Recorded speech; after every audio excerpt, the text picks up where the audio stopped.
Jimmy G underappreciated? Absolutely. Yes. Jimmy G is drastically and severely underappreciated. Unlike most, I fervently believe winning and losing is a quarterback stat. And Jimmy G is one of the best winners at the quarterback position in the game of football. See, with Kyle Shanahan and Jimmy G, Kyle Shanahan wins 35 games and only has 15 losses. However, with every other quarterback, Kyle Shanahan is 8-28. Winning and losing is a quarterback stat, at least when Jimmy G is involved. We cannot knock Aaron Rodgers for not being able to get it done, but then knock Jimmy G, who finds a way to get it done. We can't have it both ways, y'all, and I refuse to have it both ways myself. Jimmy G does not get enough credit because Jimmy G finds a way to win, period. The quarterback is the only player, along with the center, that touches the ball every single snap. So the quarterback can be the great eraser, erasing a multitude of mistakes, or the quarterback can be the great mistake, making a multitude of errors. Jimmy G may not be the great eraser, but he is absolutely not the great mistake because he has a 4-1 playoff record, y'all. Jimmy G, 35 wins, only 15 losses when he is with Kyle Shanahan. We have to eventually acknowledge, while Jimmy G may not have all of these amazing intangibles, he might not be the fastest, he might not have the most wiry arm. Y'all know we like using those random adjectives when describing the quarterback's arm. Jimmy G is an incredible winner. And that has to count for something because the game of football is about winning. The game of football is not about making highlight plays. It's about finding a way to win. It's about not losing games and making plays that win games. Yes, there are outliers to the rule that quarterback is a winning and losing statistic. We saw Josh Allen play a miraculous game and still lost. Well, Patrick Mahomes made some incredible plays that won. However, a rule does not change itself because of outliers.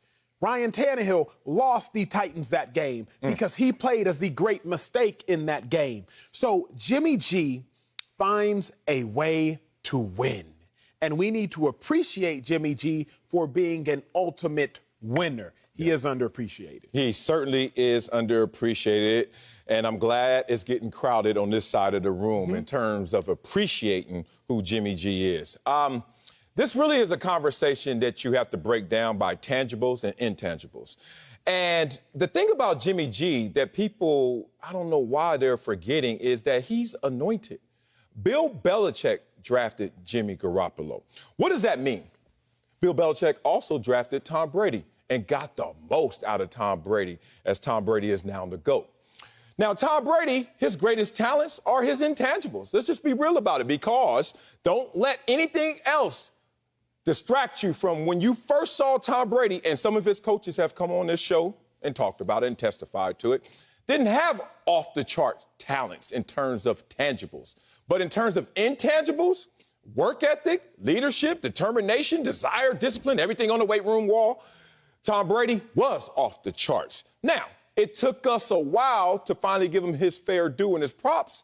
Even in success, even in winning Super Bowl championships, people still were trying to knock Tom Brady because they couldn't add it up. Well, here's the thing that's special about Jimmy Garoppolo, that he shines the most after the equal sign, just like Tom Brady. Don't try and add it up. Don't try and say this, what I can see. No, hit equal and see those results, winning results. That's who Jimmy Garoppolo is.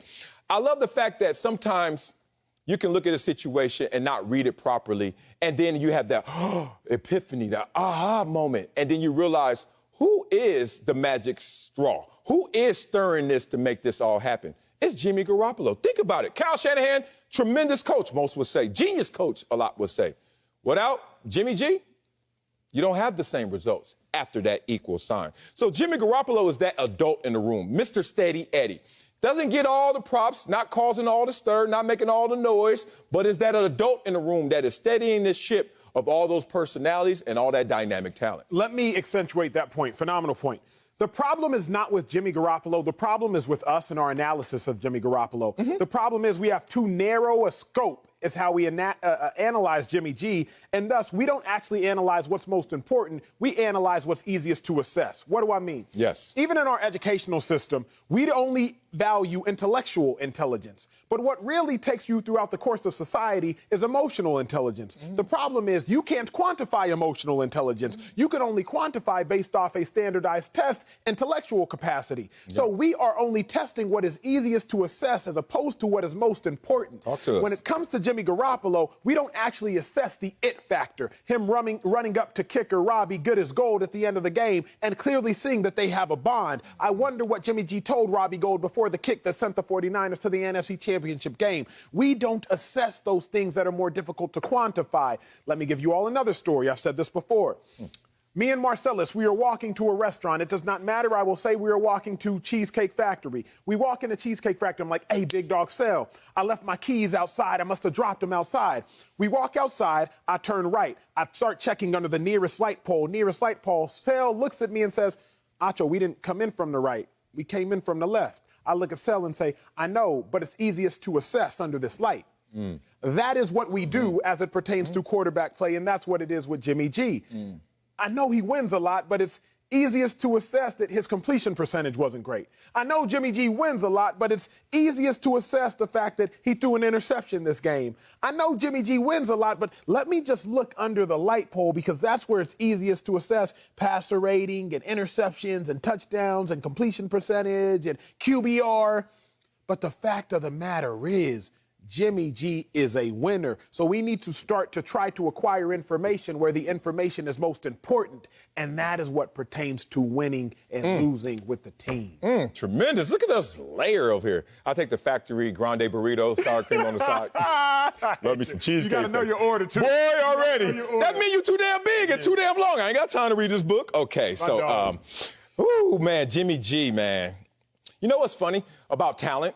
Tangibles. You can see them, right? And since you can look at them, you got to remember that looks are deceiving. So is talent at times. Aaron Rodgers is sitting there saying, man, all this talent, but it could be deceiving in terms of processing that to team success. Talent is not enough. Talent gets you into the door, and then these intangibles take over. Be real. How many guys did you grow up with? How many guys did you encounter that were more talented than you? My list is long. And the most talented didn't even get a sniff, didn't even make it, because there are the intangibles that I don't want to sit here and slight them, but they struggle with the intangibles. And then there are other guys like a Jimmy Garoppolo who has some tangibles, but has greater intangibles that are not fully respected. It's like the example is like if you really want a team to come to life, you really want it to have its juice, you got to know what the battery is. You got to know where the engine is in that team, right? And if you look at anything, a battery is a positive and a negative. People always thinking you got to have all this talent, got to have all these like minds and all these like players. Nah, you need somebody when Debo is walking with Trent Williams with the boombox that going to be steady Eddie. Like, you know, y'all partying in the Uber, y'all chilling in the car with me, but I'm the one that got my eyes on the road, just checking the surroundings, just making sure Robbie Gold is good, and just making sure that everybody has the right emotional intelligence for these moments. Jimmy G is the one with his eyes on the road. And that's why I think that they're going to start to respect him. And imagine they win this game. He will be in his second Super Bowl. How many Super Bowls was Aaron Rodgers? Talk about it. Man, it's going to get real out here in these streets. Hey, let me add to this. Let's go. The biggest knock on Jimmy Garoppolo is not that he's bad. The biggest knock on Jimmy Garoppolo is just that he's not good. And there's a small difference, but a difference nonetheless. So every day walking into the studio, I don't know if you've noticed the Skip and the Shannon posters, and one says always right and the other says never wrong. A small difference, but there's a difference nonetheless. I'll let y'all chew on that one. When I'm talking about Jimmy Garoppolo, it's never been that he's bad. The issue is just that he's not that good. Jimmy Garoppolo, relative to Patrick Mahomes in the Super Bowl, he wasn't bad. But Jimmy Garoppolo missed Emmanuel Sanders on the deep route. Meanwhile, Patrick Mahomes, 3rd and 15, fading away off his back foot, hits Tyreek Hill on a corner post. All of a sudden, Jimmy Garoppolo let Patrick Mahomes be better than him in that moment. Jimmy Garoppolo, he wasn't bad, but I believe it's 2nd and 7. The producers might know because they might be scarred still by the moment. Chris Jones bats a ball down. He just let Chris Jones be better than him on that play. Getting a ball batted down from a defensive lineman is not bad. But you could have been Patrick Mahomes good, sidearm like he did against the Buffalo Bills, and find a way to be better than the defender on that play. we have to acknowledge Jimmy G is not bad, and we cannot even act like he is bad. If you want to say he's not as good as Mahomes, not as good as Josh Allen, and not as good as Aaron Rodgers, y'all go ahead. Yeah. But somehow, some way, Jimmy G adds it up to win. Yeah, I think it's just because he has those intangibles. He's a worker. Here's a Wileyism to kind of button up what Jimmy G is. Everybody wants to go to the parade, but nobody wants to build the floats. And you know when they start building those floats? For Thanksgiving, Christmas Day parade? In March. And Jimmy G is just that quiet presence that is always there, always working, and always adding it up. You just don't always see it. But when you show up, you see the talent. Sometimes that's a little too late.